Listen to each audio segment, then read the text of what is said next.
Pemakaman Ibunda Mendagri Tito Karnavian hanya dihadiri keluarga, dipercepat hindari kerumunan. Kordiah binti Ahmad Timbul, ibu dari Menteri Dalam Negeri Tito Karnavian meninggal dunia di usia 83 tahun pada Kamis 12 Agustus 2021 pukul 20.45 waktu Indonesia Barat. Almarhumah telah dimakamkan di TPU Kebun Bunga Palembang pada Jumat 13 Agustus 2021 pukul 11.00. Jadwal pemakaman dilakukan lebih cepat yang semula direncanakan pukul 13.00 jadi pukul 11.00. Dipercepat pemakaman untuk menghindari kerumunan. Pemakaman itu pun hanya dihadiri oleh keluarga besar mereka.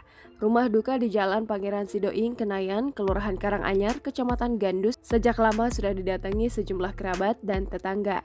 Tampak pula beberapa anggota kepolisian dan Satpol PP berjaga di rumah duka.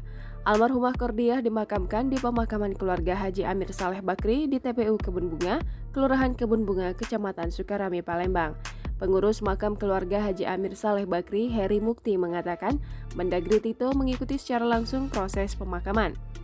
Heri mengungkapkan lokasi pemakaman itu telah lama dibeli Tito sebagai tempat makam keluarga.